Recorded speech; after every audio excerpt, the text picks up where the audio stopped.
Nah, ini lebih menegaskan lagi. Malaikat tuh nggak ada di bumi. Padahal amal baik, amal buruk akan dicatatkan oleh Allah dengan alatnya yang ditanam pada otak manusia di bagian sudur. Dua ayat ini menerangkan bahwa malaikat itu berfungsi sebagai rasul. Ja'ilil malaikat rusula. Telah memfungsikan malaikat sebagai rasul.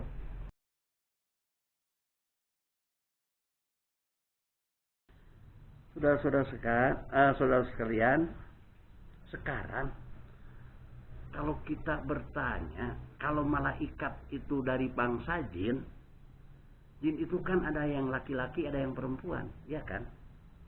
Jin kan sama seperti manusia, ada laki-laki, ada perempuan gitu.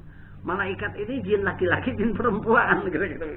Yang diangkat jadi malaikat, jin laki-laki atau jin perempuan. Nah, lihat surat Al-An'am ayat 9. Surat 6. A'udzubillahi minasyaitonir rajim. Walau ja'alnahu malakal la ja'alnahu rasula.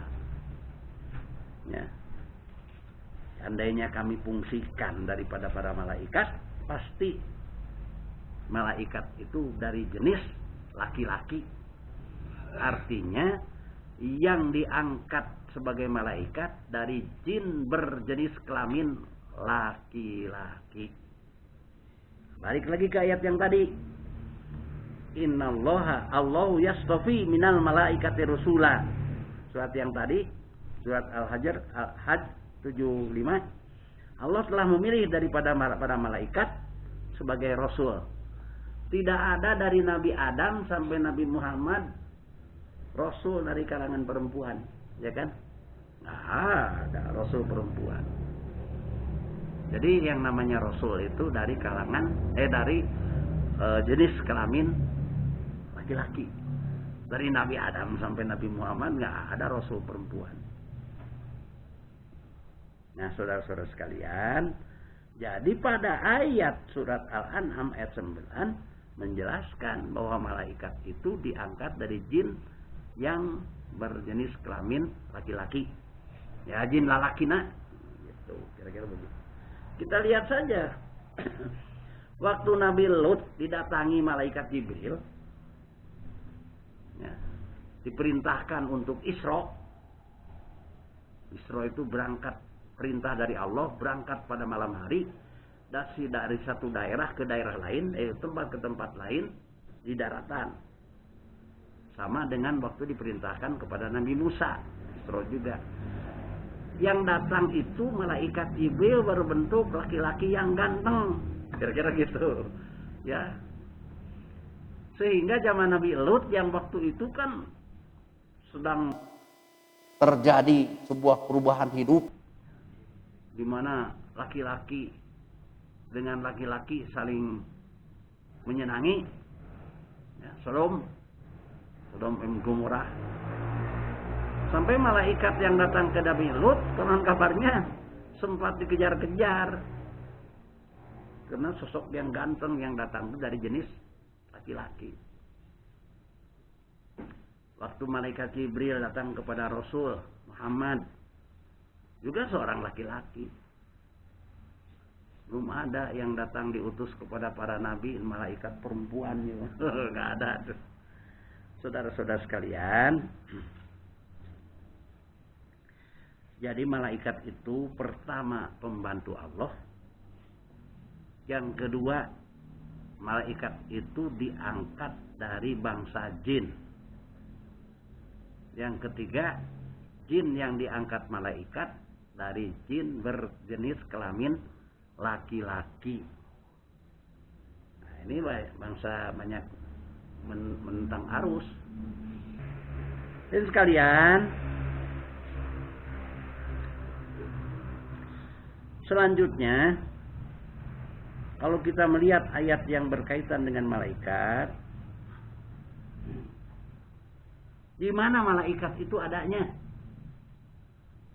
Apa ada di bumi ini malaikat? Atau di tempatnya tersendiri di buminya, sebut saja gitulah. Malaikat itu ada di sini, di bumi ini atau di tempat lain, di tempatnya. Gitu. Nah ini kita harus melihat juga ayat yang menerangkan tentang itu. Jadi kita tidak bisa dikira-kira.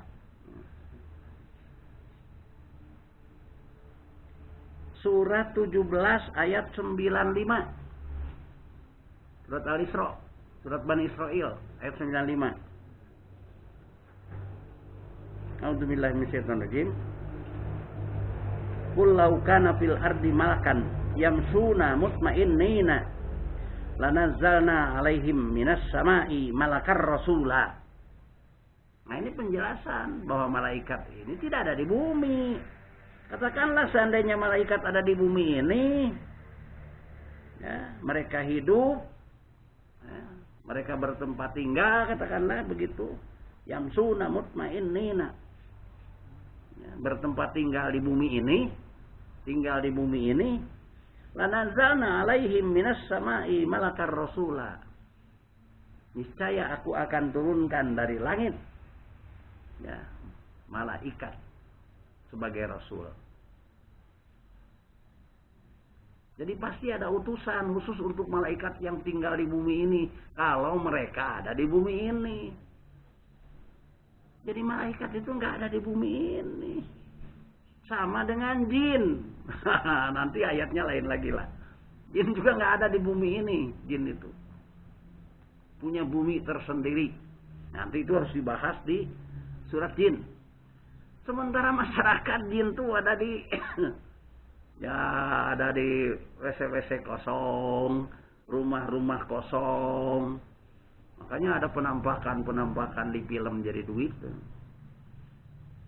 Ya, rumah-rumah yang sudah lama tidak dihuni diisi dengan jin. Itu. Di lembah-lembah katanya, di gunung-gunung jin itu di sana menghuni sana.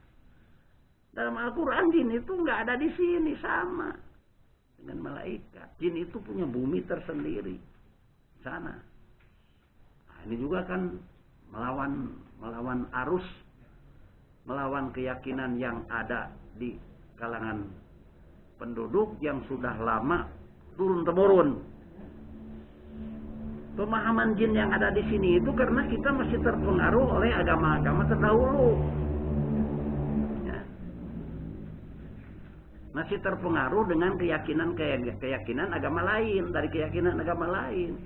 Sebutlah dari Sunda, dari Buddha, Konghucu, dari agama-agama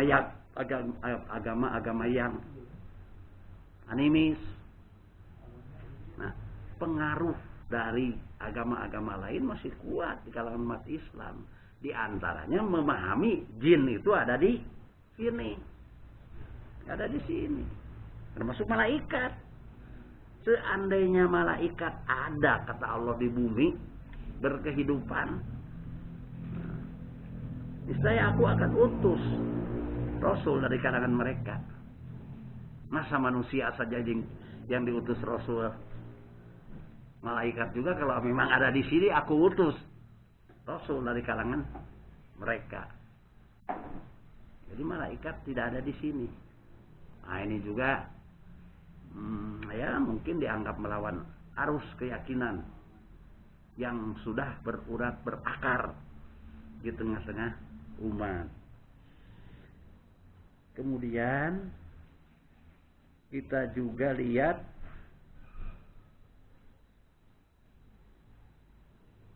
surat Az-Zukhruf,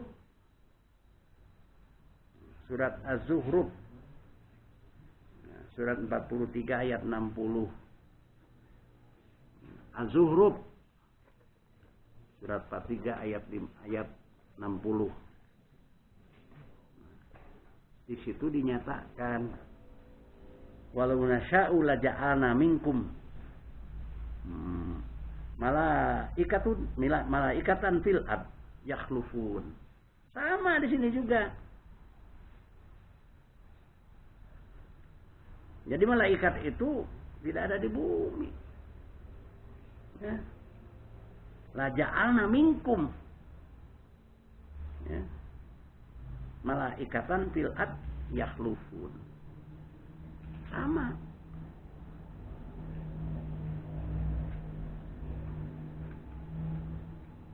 Jadi malaikat itu tidak ada di bumi.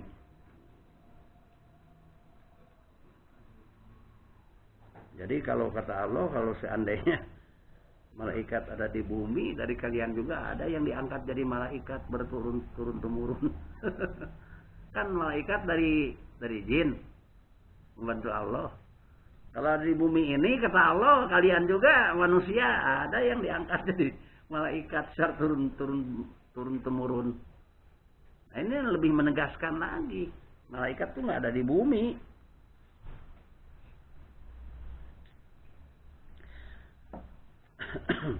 Saudara-saudara sekalian, sekarang berapa sih jumlah malaikat itu? Pan yang suka diajarkan ya dari SD, TK lah sampai perguruan tinggi, malaikat itu 10. Bahkan dinyanyikan Jibril, Mikail dan lain sebagainya. 10 kan? Ya 10. Seakan-akan terbelenggu malaikat itu cuma 10. Jibril tukang ngirimkeun wahyu, ada yang tukang nyabut nyawa, kira-kira begitulah. Bahkan ada malaikat yang tukang mencatatkan amal baik, amal buruk. Raqib Atid. Raqib Atid kan? Raqib Atid. Padahal dalam Al-Quran Raqibun Atid itu bukan nama malaikat. Ya. Selama ini kan dipahami Raqibun Atid itu malaikat yang mencatat amal baik, amal buruk. Raqibun Atid dalam Al-Quran artinya pencatat yang maha benar. Siapa itu? Allah. Raqibun Atid. Jadi siapa yang mencatatkan amal baik buruk manusia? Kan Allah sudah nyimpan di kolbu manusia, di sudur manusia. Otak manusia itu bagi 3 kan, kolbun, sodrun, afidah, otak manusia itu. Nah, di otak yang bagian sodrun itu Allah menyimpan alat perekam. Kalau di komputer chip ya, memori lah. Allah di dalam sudur manusia, otak bagian sudur menyimpan alat perekam untuk mencatatkan amal baik dan buruk manusia. Jadi bukan malaikat. Nah, ini juga kan kekeliruan pemahaman. Malaikat itu dari yang 10 ada yang tukang nyatatkan amal baik dan amal buruk. Padahal amal baik, amal buruk akan dicatatkan oleh Allah dengan alatnya yang ditanam pada otak manusia di bagian sudur. Jadi sudur itu otak manusia yang fungsinya diantaranya banyak tuh fungsinya. Sekarang kan bukan sedang menerangkan sudur. Yang fungsinya diantaranya mencatatkan segala amal baik dan buruk manusia. Sehingga nggak akan ada manusia yang terlewat teka catatkan. Karena setiap manusia Allah simpan memori pencatat. Sehingga nanti yaumil kiamah Allah menyatakan dalam Al-Quran, Iqra kitabaka kafa binafsika al-yauma hasiba. Kalian baca catatanmu. Kita baca catatanmu ya, dari memori yang mencatat kita itu. Iqra kitabaka kafa binafsika al-yauma hasiba. Baca catatan yang ada di dalam otakmu itu. Allah perlihatkan catatannya nanti. Dibuka al-yaum hasibah. Hari itu kalian sudah menentukan nasib masing-masing. Ya kalau melihat catatannya lebih banyak yang buruk, wah saya nih sudah menentukan nasib masing-masing. Tidak riweuh-riweuh, ditimbang amal baik dan amal buruk kayak timbang emas. Entah berapa miliar manusia mau ditimbang satu-satu. Kalau Raqib Atid itu malaikat, berapa banyak Raqib Atid yang mencatatkan amal baik buruk manusia? Wah, sejagat raya ini, bumi ini saja, berapa banyak manusia? Kan bermiliar-miliar. Jadi Raqib Atidnya bermiliar-miliar dong. Nah ini pemahaman-pemahaman yang sudah membaku, padahal irasional. Allah menyimpan di otak manusia yang namanya otak bagian sudur di situ alat rekam yang mencatatkan amal baik buruk manusia dimanapun berada, kemanapun berangkat, nggak bisa bohong. Nggak ada orang nih, nggak ada yang meriksa. Umpama kita melakukan pelanggaran hukum, apaan ayanu nyatat di sini, dicatatkan oleh Allah omongan kita, tingkah laku kita, apa saja tercatat. Nah saudara-saudara, jadi yang mencatatkan amal baik buruk manusia bukan malaikat yang selama ini dipahami Raqib Atid. Dalam Al-Quran, Raqibun Atid itu pencatat yang maha benar, yaitu Allah. Nah, jadi malaikat itu tidak ada di bumi ini, ya, termasuk jin. Tidak ada di bumi ini. Jin punya bumi tersendiri. Nanti kita khusus terangkan tentang jin. Di surat jin nanti ada. Saudara-saudara sekalian, kemudian tadi dikatakan, apakah malaikat itu yang selama ini suka dihafal cuma 10? Gitu kan? Kita lihat surat Ali Imran ayat 124-125. Allah nih yang menerangkannya dari Al-Quran, bukan interpretasi, bukan. Allah menyatakan di surat Ali Imran ayat 124 125. Udah ketemu. A'udzubillahi minasyaitonir rajim. Id taqulu lil mu'minin alam yakfikum ayyumiddukum rabbukum bisalasati alfim minal malaikati munzilin. Di situ waktu terjadi peperangan antara kaum muslimin dengan kafirin, yang peperangan itu tidak berimbang jumlahnya, orang kafir jauh lebih banyak. Allah memberikan bantuan. Ittaqulu lil mu'minin. Tatkala Nabi Muhammad berkata kepada orang-orang mukmin, alam yakfikum ayyumiddukum rabbukum. Apa tidak cukup bagi kalian Tuhanmu, ya, membantu dengan 3.000 malaikat, ya, bisalasati alfim minal malaikati munzilin, dengan 3.000 malaikat yang Allah turunkan membantu pasukan kaum muslimin. Lah kalau 3.000 kan ribuan jumlahnya. Bahkan pada ayat selanjutnya menyatakan, seandainya engkau bertakwa, sabar, kan gitu kan? Seandainya engkau bersabar, bertakwa dengan baik kepada Allah, Allah akan beri bantuan malaikat jumlahnya 5.000. Akan turunkan Allah 5.000 malaikat yang ini apa? Pakai tanda. Ya, pakai tanda. Kayak polisi kalau sedang operasi pakai tanda. Pakai tanda. Jadi Allah akan membantu dengan 3.000 malaikat yang turunkan dari langit. Apa enggak cukup? Kata Nabi.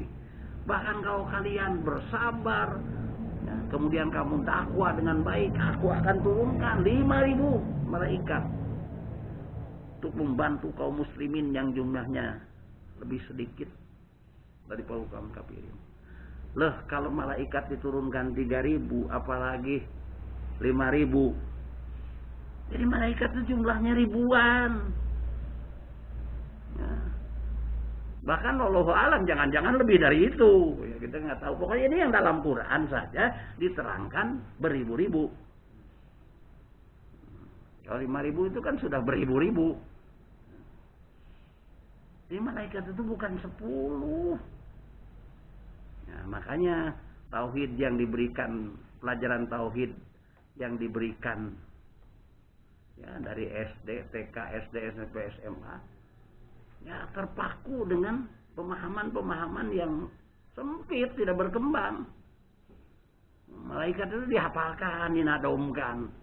Cuman 10 seetiknya ngurus jagat raya sebanyak ini, Allah pembantunya cuman 10. Menteri aja berapa puluh sekarang. Menteri kan pembantu presiden. Pembantu Allah ini ribuan jumlahnya malaikat. Jadi malaikat itu jumlahnya bukan sedikit tapi beribu-ribu. Yang diturunkan saja untuk membantu pasukan Islam itu 3.000 sampai 5.000. Nah, ini juga merubah sebuah kebiasaan pemahaman. Seakan-akan malaikat cuman ya sedikit lah, 10. Saudara-saudara sekalian, bahkan pada ayat lain menerangkan di samping dibantu oleh malaikat, nah ini nanti akan menerangkan tentang kolbun, otak. Di samping dibantu oleh malaikat, Allah membantunya dengan cara memasukkan rasa takut kepada otak-otak kolbu orang-orang kafir. Jadi orang kafir di sana pasukannya jauh lebih banyak, umat Islam cuma sedikit. Mana dibantu dengan malaikat yang diturunkan juga dimasukkan oleh Allah rasa takut kepada mereka. Karena rasa takut itu adanya di otak. Rasa senang, rasa marah, takut kan di otak. Ayatnya, saulqi fi qulubil ladina kafaru ruqba fadribu fawqal a'naq fadribu kullabanan. Aku masukkan rasa takut fi qulubil ladina kafaru ruqba kepada orang-orang kafir. Rasa takut. Jadi melihat pasukan Islam walaupun sedikit tapi takut. Fadribu fawqal a'naq. Perhatikanlah kolbu itu di atas unuk. Nah, karena gagasan pokok ayat itu berbicara kolbun. Kolbun itu di atas unuk. Jadi kolbun itu otak. Fadribu kullabanan. Perhatikanlah sidik jari tidak ada yang sama. Quran itu sidik jari itu nggak ada yang sama. Kata Quran. Fadribu kullabanan. Saudara-saudara sekalian, masih berbicara berapa banyak malaikat.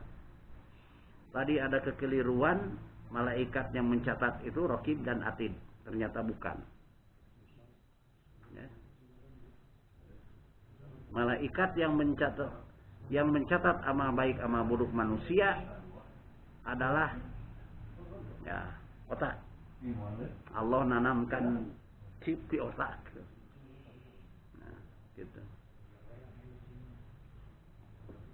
Kemudian kalau berbicara malaikat itu berapa banyak, sekarang tadi berbicara malaikat yang mencatatkan amal baik amal buruk Raqib Atid.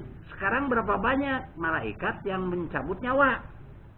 Coba bayangkan.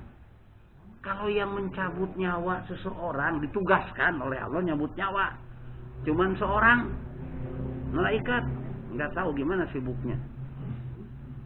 Ya, waktu peperangan kemarin itu sekali membom mati 40, 50, bahkan ratusan.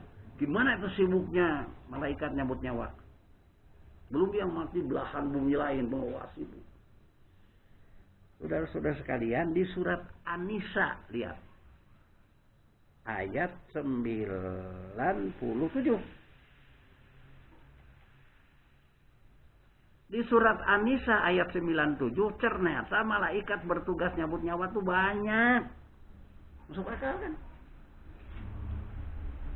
Bukan satu dua, banyak. Jadi malaikat yang bertugas mencabut nyawa seseorang manusia jumlahnya banyak. Masa cuma satu? Wah, nyabut ke Amerika, nyabut ke Inggris, nyabut ke Indonesia. Surat An-Nisa dinyatakan innalladzina tuwaffahumul malaikatu. Terus apa ayat selanjutnya? Surat An-Nisa 97. Ya, sesungguhnya ya, tuwaffahumul malaikatu, yang mewafatkan kalian itu ya, yang ditugaskan malaikat mencabut nyawa kalian itu jumlahnya banyak. Maka disebut malaikatun. Malaikatun menunjukkan jamak. Kalau satu bukan malaikat. Dan malaikat kalau satu malakun. Karena jamak malaikatun. Jadi yang bertugas mencabut nyawa itu para malaikat. Artinya bukan satu, artinya jumlahnya banyak. Berapa jumlah pastinya ya Allahu a'lam. Karena tidak ada keterangan dalam Quran yang memastikan jumlah bilangan. Cuman Al-Quran menerangkan di surat An-Nisa ayat 97 bahwa yang malaikat yang ditugaskan mencabut nyawa itu jumlahnya banyak. Jangan-jangan ribuan. Allahu a'lam. Jadi ini juga merubah sebuah pemahaman bahwa yang mencabut nyawa itu hanya satu. Malaikat apa namanya? Mencabut nyawa. Israel. Hah? Israel. Sibuk Israel nyabut sana, nyabut sini. Wah. Kalau yang matinya sekali 100, 200, gimana? Jadi malaikat yang ditugaskan mencabut nyawa itu jumlahnya banyak. Ini di surat An-Nisa ayat 97. Silakan dipelajari. Nah, saudara-saudara sekalian.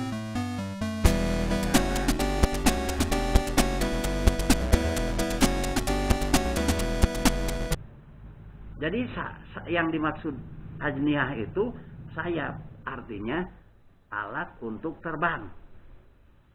Jadi satu hari malaikat berbanding dengan 50.000 tahun. Jadi Allah satu hari, kita 1000 tahun. Tapi ingat, Allah itu menggunakan media sinar.